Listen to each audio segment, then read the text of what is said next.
Hello everyone, welcome to the More Computer Academy. This is class 11th NCERT Computer Science chapter wise series in which we do MCQ topic wise. Yesterday we completed chapter 3rd. Today we will start chapter 4, that is fundamentals of problem solving and algorithm. What is fundamental problem solving? What is fundamental? Fundamental means basic. Okay. And fundamental of problem solving means कि इसका means है कि हमें कुछ basic steps को या फिर rules को फॉलो करना होता है किसी भी प्रॉब्लम को सॉल्व करने के लिए. ये हमारा क्या है? Fundamental of problem solving. Okay. And what is algorithm? Algorithm which means algorithm means step by step method को जब हम फॉलो करते हैं किसी भी टास्क को परफॉर्म करने के लिए. बिकॉज जो हमारी मशीन है उसको हमें एक अगर उससे हमें टास्क को परफॉर्म करवाना है तो उसको हमें स्टेप बाय स्टेप क्या बताना पड़ेगा? एक प्रोसेस को बताना पड़ेगा जिससे वो उसको फॉलो करे और टास्क को परफॉर्म करे. तो ये स्टेप बाय स्टेप जो मेथड हम यूज़ करते हैं उसको हम क्या बोलते हैं? एल्गोरिथम. ओके. एंड अगर हम फंडामेंटल प्रॉब्लम की अगर हम एक छोटा सा एग्जांपल लें तो वो क्या हो सकता है? सपोज कि हमारा जो मोबाइल फ़ोन है वो वो ऑन नहीं हो रहा. ऐसा एग्जांपल नहीं लेना चाहिए बट आई टेक अगर वो ऑन नहीं हो रहा है तो इसमें जो पॉसिबल कॉजेज़ क्या क्या हो सकते हैं? नंबर वन, या तो बैटरी उसकी डेड है. ओके. और सेकंड, क्या प्रॉब्लम, क्या इसका कॉज हो सकता है, क्या इसका रीज़न हो सकता है? चार्जर नॉट वर्किंग या फिर कोई सॉफ्टवेयर इशू आ रहा है. तो ये क्या है? इसकी वजह से क्या है? हमारा फ़ोन वर्क नहीं कर रहा है. अगर हम सॉल्यूशन की तरफ मूव करें तो इसमें सॉल्यूशन क्या क्या हो सकते हैं? नंबर वन, हम रीस्टार्ट करने की कोशिश करेंगे. And after that we check charger. And last one में हम क्या करेंगे? Charge the phone. Okay. And सबसे जो बेस्ट सॉल्यूशन हमारा यहाँ पे रहेगा कि अगर फ़ोन हमारा ऑन नहीं हो रहा है तो हम क्या करेंगे? चार्जर को रिप्लेस करेंगे इफ़ रिक्वायर्ड. ओके. तो ये क्या थी? हमने स्टेप बाय स्टेप सबसे पहले हमने प्रॉब्लम को अंडरस्टैंड किया. एंड उसके बाद फिर हमने क्या किया? उसके जो रीजंस हैं वो हमने फाइंड किए. उसके बाद हम सॉल्यूशन पे गए एंड सॉल्यूशन के बाद जो हमारा बेस्ट पॉसिबल सॉल्यूशन हो सकता है वो हमने लिया. तो ये हमारी क्या थी? Fundamental of problem solving. Okay. And now move to the question 1. Question 1 is, what is the process of problem solving in the context of computer science? Okay. Computer science के कंटेक्स्ट में जो प्रॉब्लम सॉल्विंग होती है उसकी process क्या है? सबसे पहले जैसे हमने अभी जो एग्जांपल लिया था हमने क्या किया था? एक प्रॉब्लम ली. प्रॉब्लम को क्या किया था? आइडेंटिफाई किया था. तो हमने ऑप्शन 1 में भी आइडेंटिफाइंग अ प्रॉब्लम है और सेकंड में भी हमारा क्या है? Identifying a problem. So option 1 and 2 में से कोई एक हो सकता है. ओके. सेकंड हमने क्या किया था? पहले हमने प्रॉब्लम को आइडेंटिफाई किया. उसके बाद हम क्या करते हैं? एल्गोरिथम को डिज़ाइन करेंगे. ओके. इसमें क्या लिखा है? फर्स्ट वाले में राइटिंग अ प्रोग्राम. हम एल्गोरिथम से पहले प्रोग्राम को राइट नहीं कर सकते. सो ऑप्शन क्या हो जाएगा हमारा? 1 wrong. So option B is correct here. सबसे पहले हमने क्या किया? प्रॉब्लम को आइडेंटिफाई किया. उसके बाद हमने एल्गोरिथम को डिज़ाइन किया और फाइनली जब हमारा एल्गोरिथम कंप्लीट हो गया तो हमने क्या इम्प्लीमेंट किया? एल्गोरिथम को किस पे? एक कंप्यूटर प्रोग्राम के थ्रू. Okay. So option B is correct here. ये हमारी क्या है? एक प्रोसेस है कैसे हमें प्रॉब्लम को सॉल्व करना है कंप्यूटर साइंस में. Now move to the next question. Which of the following is considered the roadmap of the program to be written before actually writing the code? अगर हम बात करें बेसिकली हमारा जो रोड मैप है, ये जो वर्ड है ये एक्चुअली है क्या? रोड मैप मीन्स क्या होता है? ये एक प्लान है या फिर हम इसको क्या बोल सकते हैं? या तो हम इसको प्लान बोल सकते हैं या फिर हम इसको क्या बोलेंगे? गाइड. जो हमें क्या करता है? जो हमें गाइड करेगा कि हमें स्टेप्स को कैसे क्या क्या हम स्टेप्स लें जिससे हमारा जो गोल है वो हम अचीव कर पाएँ. ये हमारा होता है रोड मैप. मतलब हम प्लानिंग करते हैं और उसके बाद हम क्या करेंगे, अपने गोल को अचीव करने के लिए स्टेप बाय स्टेप उस प्लानिंग को फॉलो करेंगे। ये हमारा क्या होता है, रोड मैप। अब हमने क्वेश्चन में क्या पूछा है, road map of program to be written before actually writing the code. हम राइट मतलब अगर हमें कोड राइट करना है उससे पहले हमारे पास क्या होना चाहिए कि जो रोड मैप है ये किसके लिए यूज़ किया गया है, ऑप्शन सी एल्गोरिथम के लिए। तो जो एल्गोरिथम है उसमें हम क्या करते हैं, स्टेप बाय स्टेप हम सबसे पहले हमने क्या किया, प्रॉब्लम को आइडेंटिफाई किया, उसके बाद हमने क्या बनाया, एक प्लान बनाया स्टेप बाय स्टेप जिसको हमें फॉलो करना है। तो ये क्या है, अपना रोड मैप ऑफ प्रोग्राम है जिसको हम कोडिंग से पहले यूज़ करते हैं। So option C is correct here. अगर हम बात करें अगर हम एक एग्जांपल से इस बात को समझें तो ये हमारा क्या है, सपोज हमारा गोल है, अगर हमें सॉफ्टवेयर इंजीनियर बनना है, ओके, इसका रोड मैप क्या होगा, मतलब इसके लिए हम एल्गोरिथम कैसे स्टार्ट करेंगे। सबसे पहले हमने क्या लिया, एक गोल लिया, इसके बाद हम लेंगे इसकी प्लानिंग करेंगे कैसे, सॉफ्टवेयर डेवलपर बनने के लिए हमारे पास क्या स्किल्स होनी चाहिए। नंबर वन, हमें क्या करना पड़ेगा, जो कंप्यूटर की बेसिक स्किल्स हैं वो लर्न करनी है। नंबर सेकंड, हमें जो प्रोग्रामिंग लैंग्वेज हम यूज़ करेंगे सॉफ्टवेयर को डेवलप करने के लिए वो हमें लर्न करनी है। नंबर थर्ड पे जो कोडिंग है उसकी हमें प्रैक्टिस करनी होगी। नंबर फोर पे हमें बिल्ड करने होंगे स्मॉल स्मॉल प्रोजेक्ट्स। और नंबर फाइव पे हमें एडवांस टॉपिक को लर्न करना होगा। और जब हमारा ये सारी चीज़ें कंप्लीट हो जाएंगी, हमारे पास स्किल हो जाएगी, हमने प्रोग्रामिंग लैंग्वेज को लर्न कर लिया, हमने कोडिंग प्रैक्टिस कर ली, उसके बाद हमने प्रोजेक्ट पे वर्क कर लिया, स्मॉल स्मॉल प्रोजेक्ट पे, एंड आफ्टर दैट हमने एक एडवांस टॉपिक को भी लर्न कर लिया, उसके बाद हम क्या करेंगे, जॉब के लिए अप्लाई करेंगे। तो ये हमारा क्या हो गया, एक एल्गोरिथम, हमारा एक रोड मैप हो गया जिसके थ्रू हम क्या करेंगे, अपने गोल को अचीव करेंगे। Okay, now what is flow chart. अगर हम फ़्लो चार्ट की बात करें तो फ़्लो चार्ट बेसिकली क्या है, ये एक पिक्टोरियल फॉर्म होता है, मतलब इसमें हम एक पिक्चर के फॉर्म में एक डायग्राम को शो करते हैं कि हम किस किस स्टेप्स को फॉलो करेंगे। एक कोई भी प्रोसेस है उसको स्टेप बाय स्टेप फॉलो करने के लिए हमने क्या किया, एक डायग्राम, एक पिक्चर को ड्रॉ किया है। ये हमारा क्या है, फ्लो चार्ट।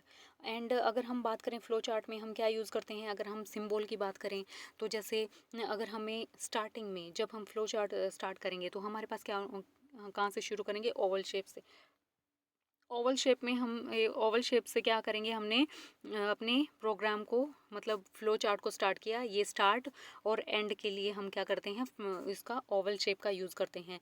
अगर हम बात करें रिएक्टेंगल की, तो रिएक्टेंगल जब फ्लो चार्ट में हमने रिएक्टेंगल को ड्रॉ किया तो ये किसको शो करता है, प्रोसेस को, कि अब हमें जब हमने स्टार्ट कर दिया है तो हमें कहाँ मूव करना है, प्रोसेस पे।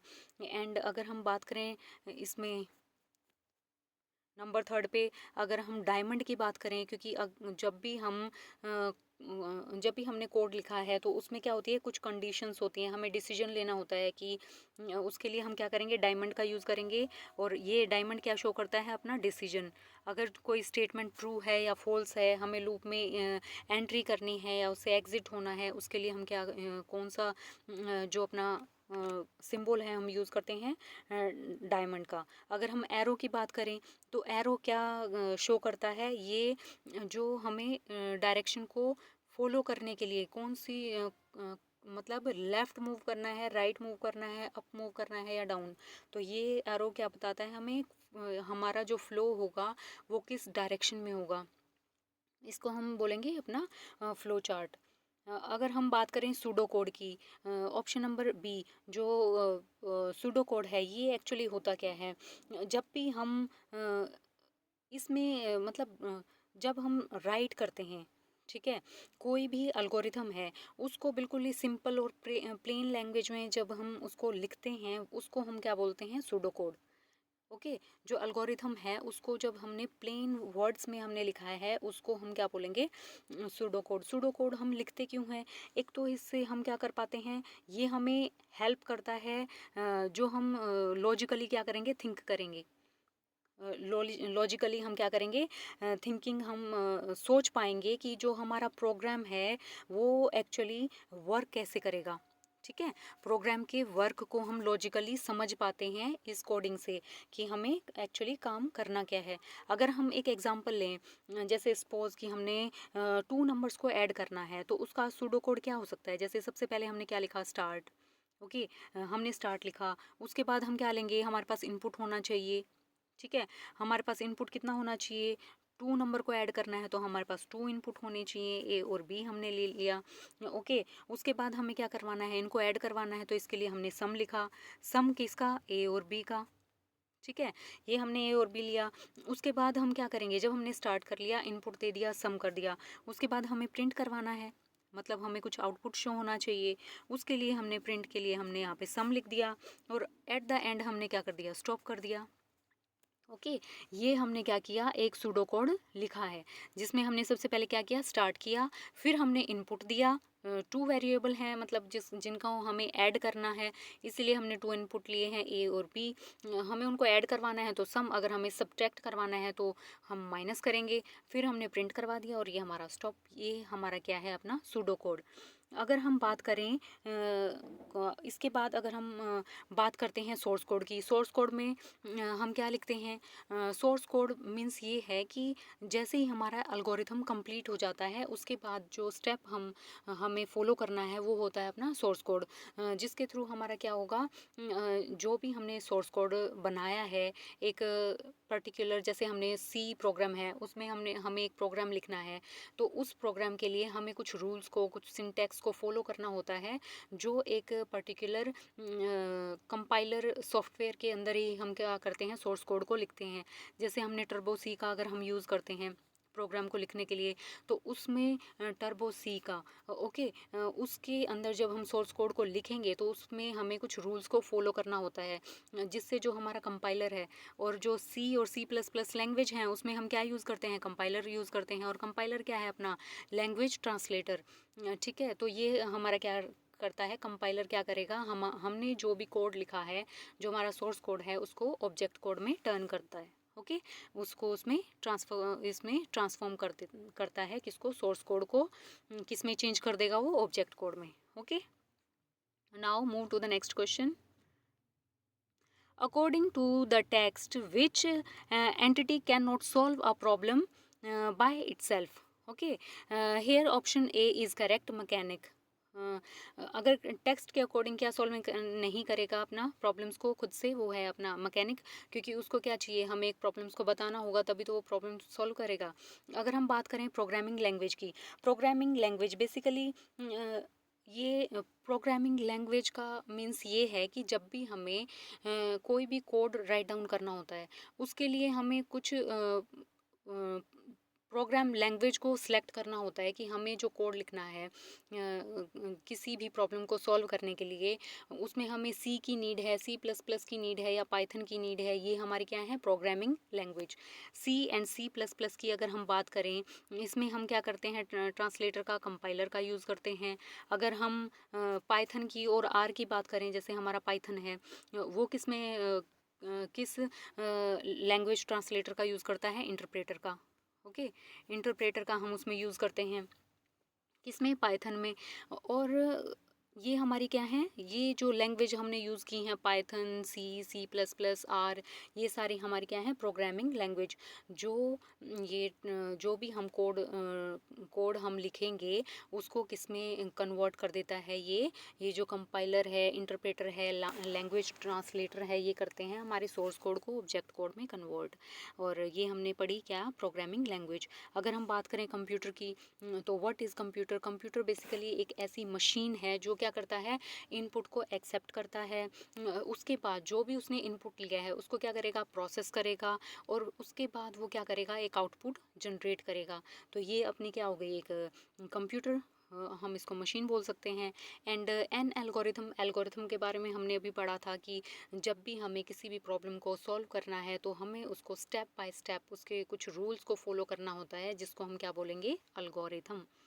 ओके, बेसिकली अल्गोरिथम में सिर्फ हम क्या लिखते हैं, स्टेप्स को, क्या क्या हमें स्टेप्स को फॉलो करना है।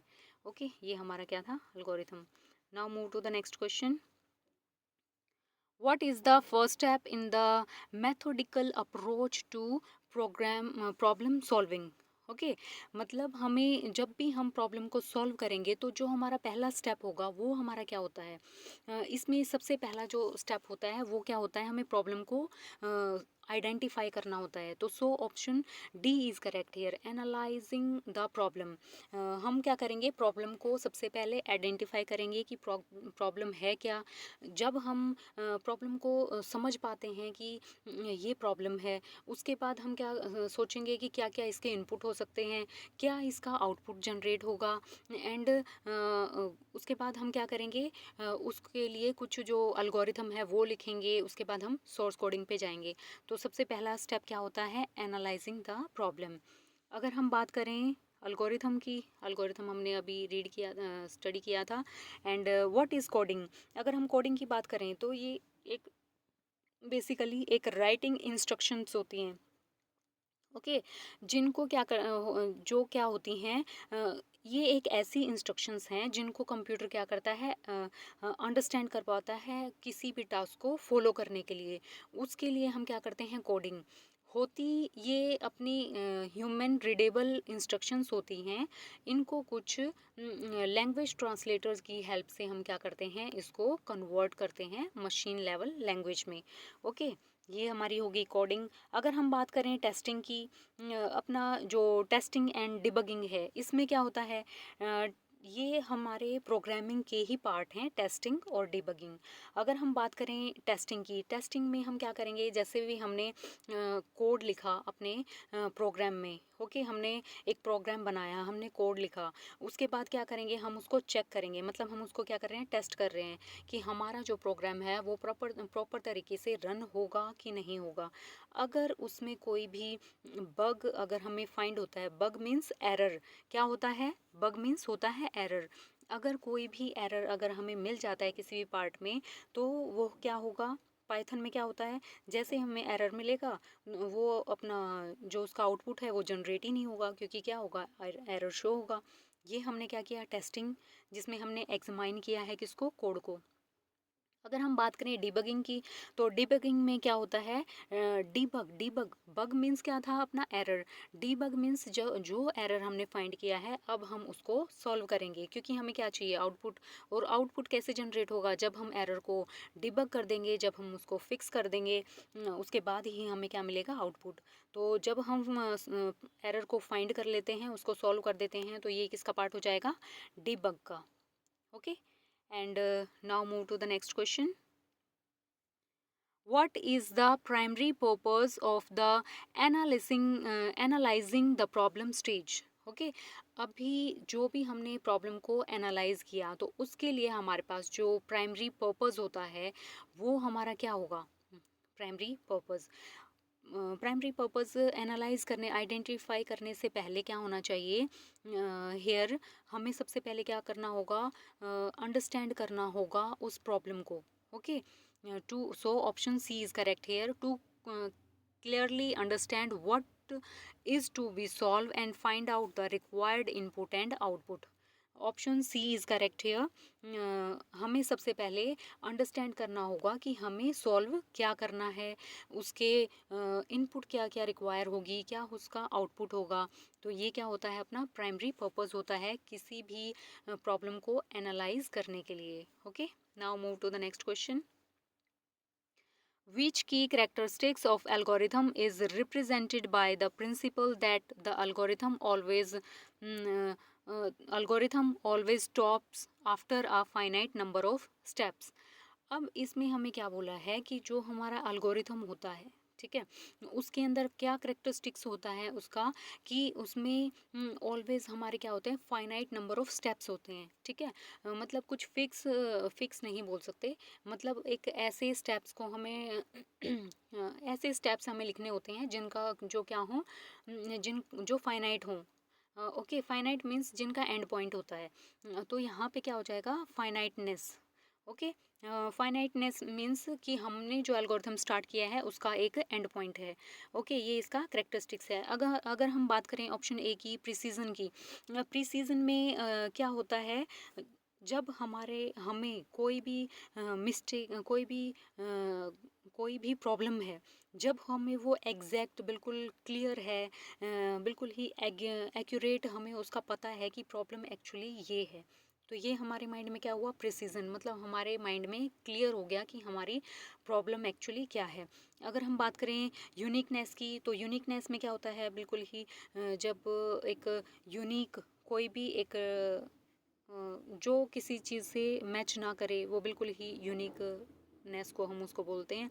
अगर हम बात करें इनपुट एंड आउटपुट की, तो कोई भी जो प्रॉब्लम अगर हमने आइडेंटिफाई की, उसके बाद हमने क्या किया, उसके बारे में सोचा है कि इसके लिए हमें क्या क्या इनपुट चाहिए, क्या क्या आउटपुट हो सकता है इसका, वो हमारे क्या हो जाएंगे, इनपुट एंड आउटपुट। अगर हम now option D is correct here. Now move to the next question. After finalizing the algorithm, what is the immediate next step in the problem solving process? जब हमने अपना algorithm को finalize कर लिया, okay, उसका immediate जो next step होता है वो हमें क्या करना होता है, coding. So option C is correct here, coding. Algorithm के कंप्लीट होने के बाद ही हम क्या स्टार्ट करेंगे, कोडिंग।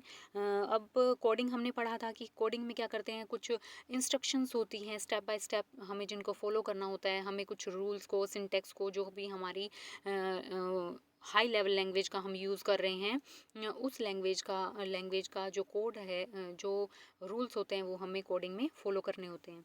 एंड अगर हम फ्लो चार्ट की बात करें, तो जो भी हमारी प्रॉब्लम है उसको एक मतलब जो भी हमारी प्रॉब्लम है हमने आइडेंटिफाई किया, उसके बाद कैसे हमें उसको सॉल्व करना है, उसके लिए हमारे पास क्या होगा, एक फ़्लो चार्ट होगा कि हमारी जो प्रोसेस है वो कैसे स्टार्ट होगी, उसके बाद जो फ़्लो है हमें कैसे मूव करना है, क्या क्या स्टेप्स को हम फॉलो करेंगे। एंड टेस्टिंग एंड डिबगिंग में हम चेक करेंगे जो भी हमारा कोड है उसको कि एरर अगर है तो हम उसको फाइंड करेंगे और सॉल्व आउट करेंगे डिबगिंग के थ्रू। एंड वेरीफाइंग अल्गोरिथम में क्या करेंगे कि जो भी हमने अल्गोरिथम लिया है एक बार उसको रीचेक करेंगे कि जो हमारी प्रॉब्लम थी क्या हमने वही स्टेप इसमें लिए हैं कि कहीं कोडिंग में कोई प्रॉब्लम ना हो। So move to the next question. Which method of algorithm representation is a visual representation using a standardized symbol like boxes, diamond and arrow? Okay, and जब भी अल्गोरिथम को हमें रिप्रेजेंट करना होता है, किसमें, विजुअल रिप्रेजेंटेशन जब हम करते हैं तो हम किस किस चीज़ का यूज़ करते हैं, सिम्बल्स का हम यूज़ करेंगे, डायमंड, एरो एंड बॉक्सेस का। तो ये हमारा क्या होता है, फ्लो चार्ट। इस मेथड को हम क्या बोलते हैं, फ्लो चार्ट। ओके, अगर हम बात करें बॉक्सेस की, तो अभी हमने बात की थी, जैसे हमारा रेक्टेंगल है, अगर हमें उसके थ्रू रेक्टेंगल का क्या शो करता है कि हमारी प्रोसेस को शो करेगा। ओके, अगर हम डायमंड की बात करें तो ये हमारा क्या शो करता है, जो भी हमें कंडीशंस, डिसीजंस हमें लेने होते हैं, ट्रू या फॉल्स या समथिंग। एरो हमारा क्या शो करता है, एरो शो करता है कि हमारा जो फ्लो है, जो स्टेटमेंट का फ्लो रहेगा, वो हमें किस डायरेक्शन में मूव करना है। ओके, एंड बॉक्सेस के थ्रू क्या होगा, अगर बॉक्सेस का अगर हम यूज़ करते हैं तो उसमें पैरेललोग्राम है, जिससे हम क्या फाइंड करेंगे, अपना अपना जो अपना आउटपुट, इनपुट या आउटपुट के लिए हम उसका पैरेललोग्राम का यूज़ करते हैं।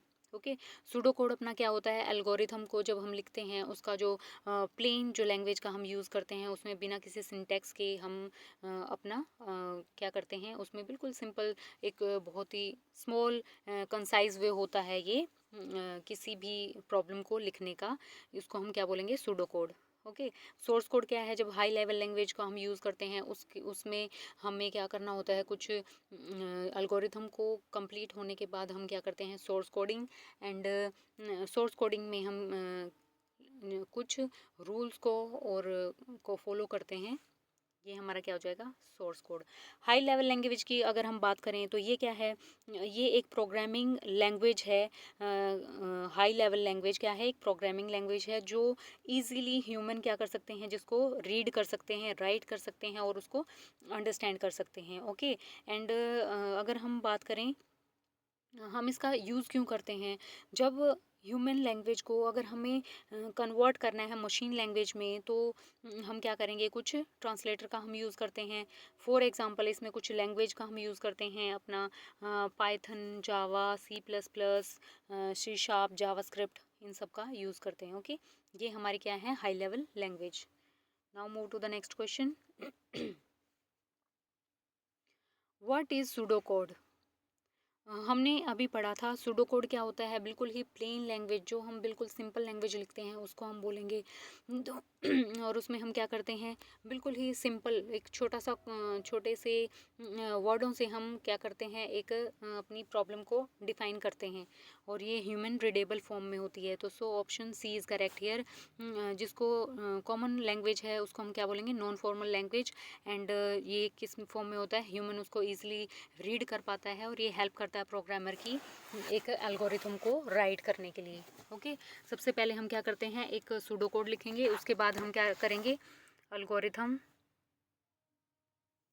उसके 1 सेकेंड। तो जो ये हेल्प करता है, किस में करता है, हेल्प करता है प्रोग्रामर को एल्गोरिथम को राइट करने में। क्या, सूडो कोड। सबसे पहले हम क्या लिखेंगे, सूडो कोड लिखेंगे, उसके बाद हम क्या करते हैं, एल्गोरिथम को स्टेप बाय स्टेप हम राइट डाउन करते हैं। उसके बाद हम फ्लो चार्ट बनाएंगे, और उसके बाद हम कोडिंग स्टार्ट करते हैं। एल्गोरिथम कंप्लीट होने के बाद हम क्या करते हैं, अपना कोडिंग स्टार्ट करते हैं। Okay, now move to the next question. In a flowchart, what function is represented by a parallelogram shape? अभी हमने कुछ टाइम पहले ही हमने स्टडी किया था कि हम किस का यूज़ करेंगे। इसमें पैरेललोग्राम का जब हम यूज़ करते हैं प्रॉब्लम सॉल्विंग में, तो इसके लिए हम यूज़ करेंगे, हम इनपुट या आउटपुट, जब भी हमें इनपुट या आउटपुट देना होता है उसमें हम क्या यूज़ करते हैं, parallelogram. Okay, option option D is correct here. जब ओके, एंड प्रोसेस के लिए हम क्या यूज़ करते हैं, रेक्टेंगल का हम यूज़ करेंगे प्रोसेस के लिए। अगर हमें डिसीजन के लिए, अगर डिसीजन लेना है, कोई भी कंडीशन हमें गिवन है, हमें ट्रू करना है, फॉल्स करना है, कोई भी डिसीजन पे पहुंचना है, उसके लिए हम डायमंड का यूज़ करते हैं। स्टार्ट एंड एंड के लिए हम ओवल शेप का हम यूज़ करते हैं। Okay, now move to the next question. इन सब का हम कहाँ यूज़ करते हैं, फ्लो चार्ट में। When an algorithm execute all the steps one after other, it is said to execute in what flow of control? ये हमारा क्या है, जब हमने एल्गोरिथम को कंप्लीट कर लिया वन आफ्टर अदर, उसके बाद हम क्या करेंगे, फ्लो ऑफ कंट्रोल। जो ये फ्लो ऑफ कंट्रोल होता है, ये कैसे एग्जीक्यूट होता है, ये एक सीक्वेंस में। So option C is correct here. इसको हम क्या करते हैं, स्टेप बाय स्टेप जब हम फॉलो करते हैं तो एक सीक्वेंस का हम फॉलो करते हैं कि सबसे पहले हम क्या करेंगे, स्टार्ट होगा, उसके बाद हमारी प्रोसेस होगी, प्रोसेस के बाद हमारा क्या होगा, हम डिसीजन पे जाएंगे, ट्रू है या फॉल्स है, उसके बाद हमारा क्या होगा, एक आउटपुट जनरेट होगा। ओके, एंड ये सब क्या है, एक प्रोसेस के थ्रू हमने किया। अगर हम बात करें रिपीटेशन की, तो जब भी हमें किसी स्टेटमेंट को रिपीट करना है तो इसके लिए हम किसका यूज़ करते हैं, लैंग्वेजेस में लूप का हम यूज़ करते हैं। सिलेक्शन में, डिसीजन मेकिंग के लिए हम क्या करेंगे, कंडीशंस देंगे। डिकम्पोजिशन में क्या करेंगे, प्रॉब्लम को क्या करते हैं, पार्ट्स में डिवाइड करते हैं, वो हमारा क्या है, decomposition. Move to the next question. In programming, the flow of control involving checking one or more condition and performing the operation based on true or false outcome, it is known as। जब हम condition देते हैं one और मोर, इसमें हमें क्या करना होगा, सिलेक्ट करना होता है। Option B is correct here, selection. कोई भी कंडीशन अगर हमने प्रोग्राम के अंदर दी है, वो ट्रू होगी या फॉल्स होगी, इसके लिए हमें क्या करना होगा, एक कंडीशन को सिलेक्ट करना होगा। और सीक्वेंस हमने अभी देखा कि जैसे हम एल्गोरिथम को डिज़ाइन करते हैं तो उसमें हमें क्या करना होता है, स्टेप बाय स्टेप उनको फॉलो करना होता है प्रॉब्लम को आइडेंटिफाई करने के बाद। रिपीटेशन के लिए, जब भी हमें एक प्रोग्राम को रिपीट करवाना है, उसके लिए हम क्या यूज़ करते हैं, रिपीटेशन और डिकम्पोज में हम क्या करते हैं, ब्रेक करते हैं अपनी प्रॉब्लम को। Now move to the next question. Sorry. What is the primary method of verifying verifying an algorithm by taking different input value and going through all its steps to check for the desired output. अब हमने क्या किया, जैसे हमने verify कर लिया कि हमारा जो एल्गोरिथम है उसमें हमने इनपुट वैल्यू भी ले ली हैं, स्टेप बाय स्टेप फॉलो भी कर लिया, चेक भी कर लिया डिज़ायर्ड आउटपुट का। तो इसके लिए जो हम मेथड यूज़ करते हैं उसको हम क्या बोलते हैं, ड्राई रन।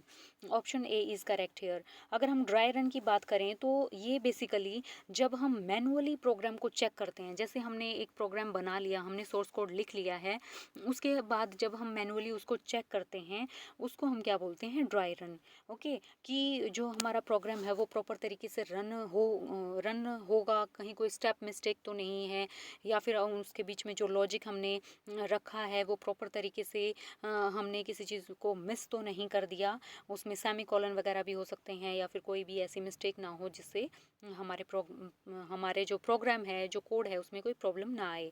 इसका बेसिक पर्पज़ यही होता है कि हम जो प्रोग्राम का जो वर्क है उसको हम कैसे हमें उसको परफॉर्म करना है, वर्क जो हमारी जो प्रॉब्लम है वो कैसे काम करेगी, और उसके बीच में जैसे कोड को चेक क्यों कर रहे हैं, उसमें कोई लॉजिकल एरर हमें अगर रन करवाएंगे उससे पहले हमें क्या चेक करना होता है, लॉजिकल एरर वगैरह तो नहीं है, और हम क्या कर पाते हैं, अगर हमारा प्रोग्राम करेक्ट है, हमने चेक कर लिया, वेरीफाई कर लिया अपने अल्गोरिथम को, तो उसके बाद हमारा क्या होगा, हमारा जो प्रिडिक्टेबल जो आउटपुट है वो हमें शो होगा। Okay, and what is integration testing and unit testing. ये हमारा जो किसका पार्ट होता है, जब हम सॉफ्टवेयर को बनाते हैं तो ये उसमें हम इसका यूज़ करते हैं, integration testing. And basically integration testing में हम क्या कर रहे हैं, डिफरेंट डिफरेंट पार्ट को, प्रोग्राम का या फिर मॉड्यूल्स का, जैसे हमने सॉफ्टवेयर बनाया उसके अंदर जो हमारे क्या होते हैं, मॉड्यूल से बन के बना होता है अपना सॉफ्टवेयर। तो एक मॉड्यूल को जब हम चेक करते हैं कि उसमें जो भी उसका आउटपुट आना चाहिए, क्या वो प्रॉपर तरीके से फंक्शन कर रहा है कि नहीं, वो हमारा हो जाएगा यूनिट टेस्टिंग। अगर हम एक या दो मॉडल्स को इंटीग्रेट करके, उनको कंबाइन करके जब हम टेस्ट करते हैं कि दोनों जो मॉड्यूल्स हैं हमारे, उन दोनों के बीच में कुछ कोई भी एरर तो नहीं आ रहा है, दोनों प्रॉपर तरीके से एक दूसरे के साथ मिलके काम कर रहे हैं कि नहीं कर रहे, जो हम आउटपुट हमें चाहिए, जनरेट होना चाहिए, वो प्रॉपरली आउटपुट हमें मिलेगा कि नहीं, इसके लिए हम क्या करते हैं, टेस्टिंग करते हैं। कोडिंग की अगर हम बात करें तो जो भी हमने अल्गोरिथम हमने राइट डाउन किया है, अल्गोरिथम के बाद क्या करेंगे, हम कोडिंग का यूज़ करेंगे, जिसमें हम कुछ रूल्स को, कुछ सिंटैक्स को, प्रोग्रामिंग लैंग्वेज के जो रूल्स हैं, सिंटैक्स हैं, हम उनको फॉलो करते हैं। ये हमारा हो जाएगा coding. Move to the next question. All the algorithms are compared and analyzed on the basis of amount of processing time and amount of memory they need to execute. What are these two factor termed respectively? अब हम यहाँ पे बात करें, जब हम process करवा रहे होते हैं, जब भी प्रोसेसिंग चल रही होती है, उसमें हम क्या यूज़ करते हैं, एक तो टाइम, और दूसरा होता है हमारा अमाउंट ऑफ मनी, मतलब जो मेमोरी और टाइम, यहाँ पे हम क्या करते हैं, दोनों को यूज़ करते हैं। इसके दो फैक्टर हैं, हम इसको बोल सकते हैं time complexity and space complexity. अगर हम बात करें प्रॉपर तरीके से कि जो अपना टाइम कॉम्प्लेक्सिटी है या स्पेस कॉम्प्लेक्सिटी है, ये हमारे प्रोग्राम या फिर एल्गोरिथम के ही क्या होते हैं, पार्ट होते हैं। अगर हम टाइम कॉम्प्लेक्सिटी की बात करें, कोई भी प्रोग्राम है उसको रन होने में कितना टाइम लगेगा, मतलब ये किसके ऊपर डिपेंड होता है, टाइम किसके ऊपर डिपेंड रहेगा, जितने भी साइज़ का हम इनपुट हम देंगे उसके ऊपर टाइम क्या इनपुट पे क्या डिपेंड होता है, अपना टाइम कॉम्प्लेक्सिटी। ओके, अगर हमारा इनपुट शॉर्ट है तो हमारा टाइम भी क्या होगा, शॉर्ट होगा, और इसी के इनपुट के बेस पे ही हमें क्या पता लगता है कि वो हमारा जो टाइम लगेगा, वो जो प्रोग्राम को उसको रन करने में प्रोसेस है वो स्लो होगी या फिर फास्ट होगी। तो ये क्या है, अपनी टाइम कॉम्प्लेक्सिटी। अगर हम बात करें, टाइम कॉम्प्लेक्सिटी भी कई टाइप की होती है, जैसे अगर हम बात करें O1, तो ये क्या होता है, अपना कांस्टेंट को शो करता है कि हमारा जो एलिमेंट है वो डायरेक्ट हमने एक्सेस कर लिया। ठीक है, जो हमारा एलिमेंट है हमने उसको डायरेक्ट एक्सेस कर लिया, मतलब उसको टाइम ही नहीं लगा उसको रन करने के लिए। अगर हम ओ लॉग की बात करें, ओ log n, अगर हम इसकी बात करें तो इसका मतलब क्या होता है, लॉगरिथमिक, जिसका हम किस में यूज़ करते हैं, बाइनरी सर्च में। बाइनरी सर्च जो हमारा सब फास्ट होता है, इससे जो बाइनरी सर्च से भी फास्ट हमारा क्या होता है, जब हम कांस्टेंट का यूज़ करते हैं O1, जब हमारा डायरेक्ट हमारा आंसर मिल जाता है, ये सबसे फास्ट होता है। इसकी जो स्पीड होती है एलिमेंट को फाइंड करने की, सबसे फास्ट। उसके बाद क्या होता है अपना बाइनरी सर्च। बाइनरी सर्च में जो टाइम कॉम्प्लेक्सिटी हम यूज़ करते हैं वो अपनी क्या होती है, O log n। ओके, अगर हम बात करें ON की, तो ये क्या होता है अपना ON, ये अपना होता है लीनियर, जिसमें हम लूप के थ्रू जो हमारी लिस्ट है, जिसमें हम एलिमेंट्स रखते हैं, वो क्या होते हैं, लिस्ट के थ्रू हम शो करते हैं। ये अपना मॉडरेट लेवल का होता है। ओके, इसमें जो टाइम कॉम्प्लेक्सिटी होती है वो क्या होती है, मॉडरेट। अगर हम बात करें ON² की, ओके, O n⁻², अगर हम इसकी बात करें तो ये अपना होता है क्वाड्रेटिक। क्वाड्रेटिक क्वाड्रेटिक क्या होता है, जिसके अंदर हम नेस्टेड लूप का हम यूज़ करते हैं। ओके, ये हमारा क्या हो जाएगा, स्लो होता है। इसकी टाइम कॉम्प्लेक्सिटी मीन्स इसको बहुत ज़्यादा टाइम लगता है जब हम इस प्रोग्राम को इनको रन करवाते हैं। ओके, एंड O⁻, हम इनको आगे यूज़ करेंगे। O2⁻n, सबसे ज़्यादा इसको बोलते हैं एक्सपोनेंशियल। क्या बोलते हैं, एक्सपोनेंशियल। एक्सपोनेंशियल क्या होता है, रिकर्सिव कॉम्बिनेशन होता है इसका। अगर हम एग्जांपल लें तो ये क्या है, रिकर्सिव कॉम्बिनेशन। ये बहुत ही ज़्यादा स्लो होता है, ये इसमें सबसे ज़्यादा टाइम लगता है एक्सपोनेंशियल जब हम करते हैं। ओके, एंड अगर हम बात करें स्पेस कॉम्प्लेक्सिटी की, स्पेस कॉम्प्लेक्सिटी में क्या होता है कि कितनी मेमोरी, बेसिकली जैसे हम जो रैम का हम यूज़ कर रहे हैं, ओके, जो हमारा रैम है उसकी हमें कितनी ज़्यादा ज़रूरत होगी, वो हमारा क्या है, स्पेस कॉम्प्लेक्सिटी। जब भी हमें अपने प्रोग्राम को रन करवाना है तो कितनी मेमोरी हम लेंगे, मतलब उसमें जो स्टोरेज की हमें ज़रूरत है, हम उसकी बात कर रहे हैं। Okay, and now move to the next. अगर हम बात करें यहाँ पे code complexity and logic complexity की। कोड कॉम्प्लेक्सिटी और लॉजिक कॉम्प्लेक्सिटी किसका पार्ट होता है, जैसे ही जो हमारा प्रोग्राम होता है वो डिफ़िकल्ट जब होता है, डिफ़िकल्ट लेवल उसका जो हमने लिखा है उसको मेंटेन करने के लिए, उसके डिफरेंट डिफरेंट पार्ट के लिए, तो हम क्या करते हैं, कोड कॉम्प्लेक्सिटी या लॉजिक कॉम्प्लेक्सिटी का यूज़ करते हैं। कोड कॉम्प्लेक्सिटी में क्या रहेगा कि हमारा जो कोड है वो कितना डिफ़िकल्ट है उसको राइट डाउन करना। ओके, जैसे हमारा कोड बहुत ही ज़्यादा लेंदी हो जाता है, ओके, उसको रीड करना, अंडरस्टैंड करना, उसको मैनेज करना, ये हमारा हो जाएगा कोड कॉम्प्लेक्सिटी। जब हम कई सारे लूप अगर हम रन करवाते हैं अपने प्रोग्राम में, तो ये किसको शो करता है, हाई कोड कॉम्प्लेक्सिटी को। और इसमें भी कई टाइप के होते हैं, जैसे अगर हम बात करें साइक्लोमेटिक कॉम्प्लेक्सिटी, स्ट्रक्चरल कॉम्प्लेक्सिटी या फिर डाटा कॉम्प्लेक्सिटी, हम इनका यूज़ करते हैं। अगर हम बात करें लॉजिक की, लॉजिक कॉम्प्लेक्सिटी में क्या रहेगा, लॉजिक कॉम्प्लेक्सिटी बेसिकली ये हमारी जो प्रॉब्लम जब हम सॉल्व करते हैं कोई भी, उसमें जो रीजनिंग है वो कितनी ज़्यादा कॉम्प्लिकेटेड है, जो हमने लॉजिक लगाया है वो कितना ज़्यादा कॉम्प्लिकेटेड है, ये उसको शो करता है। ओके, अगर हम बात करें जैसे नंबर या फिर किसके जो लॉजिक कॉम्प्लेक्सिटी किसके ऊपर डिपेंड करता है, जो हमने नंबर दिए हैं। ओके, जैसे हमने कोई भी नंबर रखा है, उसमें जब हम कंडीशन देते हैं इफ़ एल्स की, तो वो उसको किसको शो करता है, लॉजिक कॉम्प्लेक्सिटी को। या फिर हमें डिसीजन लेना होता है, जो हमने कंडीशन ली है उसमें डिसीजन पे हमें पहुंचना है, तो ये किसका पार्ट हो जाएगा, लॉजिक कॉम्प्लेक्सिटी का। Okay, and hardware and software complexity की अगर हम बात करें तो ये क्या है, ये हमारे जो सिस्टम के अंदर कॉम्प्लिकेशंस होती हैं ये उसका पार्ट है। क्या, हार्डवेयर एंड सॉफ्टवेयर कॉम्प्लेक्सिटी। अगर हम बात करें इसकी हार्डवेयर कॉम्प्लेक्सिटी की, इसका मतलब ये है कि जो हमारा फिज़िकल पार्ट है, ओके, जो हमारा सिस्टम है उसके अंदर कितनी कॉम्प्लिकेशंस हैं, किसी भी टास्क को परफॉर्म करने के लिए। ओके, कितने ज़्यादा कंपोनेंट हम यूज़ करते हैं उनको, जब हम कनेक्ट करते हैं एक साथ सारे कंपोनेंट को, तो क्या क्या डिफ़िकल्टी हम फेस करते हैं, वो हमारे क्या है, हार्डवेयर कॉम्प्लेक्सिटी।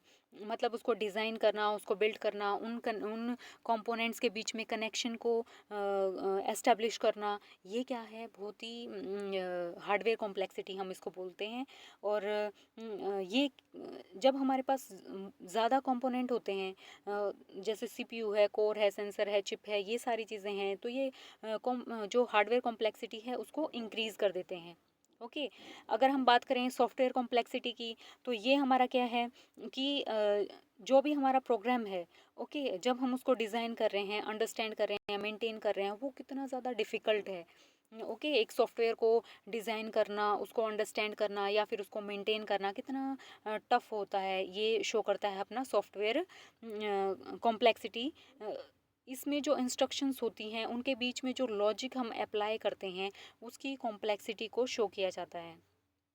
ओके, अगर हमने कई सारे मॉड्यूल को यूज़ किया है सॉफ्टवेयर को डेवलप करते हुए, तो ये हमारा क्या होगा, सॉफ्टवेयर कॉम्प्लेक्सिटी को इंक्रीज़ कर देता है, क्योंकि हमें वहाँ पे क्या चाहिए, अगर हमने मॉड्यूल बनाए हैं तो उसमें हम क्या देंगे, उसमें कंडीशंस भी हमें रखनी होती हैं, लूप्स भी हमें चाहिए एंड वेरिएबल्स भी चाहिए, उन सबको बैलेंस बना के रखना उन सब के लिए, तो ये क्या है, हमारे लिए बहुत ही कॉम्प्लिकेटेड होता है। Okay, and now move to the next question. The basic idea of solving a complex problem by breaking it down into smaller and easier to solve the sub problem is called। जब हम एक complex problem है उसको smaller part में divide कर देते हैं, तो हम इसको क्या बोलते हैं, डीकम्पोजिशन। हमने क्या कर दिया, एक कॉम्प्लेक्स प्रॉब्लम को अंडरस्टैंड करने के लिए उसको पार्ट्स में, स्मॉल स्मॉल पार्ट्स में हमने डिवाइड कर दिया, कि जिससे हम ईज़िली उस प्रॉब्लम को अंडरस्टैंड कर सकें, इसको हम बोलेंगे डीकम्पोजिशन। आइट्रेशन में क्या होता है, जब भी हमें फंक्शन को रिपीट करवाना होता है, ओके, ये आइट्रेशन होता है जिसमें हम लूप का यूज़ करते हैं। वेरिफिकेशन में हम क्या करते हैं, वेरिफिकेशन में भी हमारा क्या रहेगा, हम वेरीफाई करते हैं अपने कोड को। ओके, एब्स्ट्रैक्शन में क्या रहता है, एब्स्ट्रैक्शन में सारी चीज़ें हमारी जो रहेंगी वो हाइड रहती हैं। ओके, जैसे हमारा सिस्टम है, जैसे हम कोई भी फंक्शन को या फिर मॉड्यूल कैसे फंक्शनिंग कर रहे हैं, सॉफ्टवेयर को जैसे हम डिज़ाइन कर रहे थे, उनके बीच में जैसे मॉड्यूल है इंटरनली कैसे वो वर्क कर रहा है, तो ये क्या है, अपना एब्स्ट्रैक्शन का पार्ट है, क्योंकि ये सब क्या होता है, हाइड होता है। And now move to the next question. Thank you everyone, 4th chapter is completed today।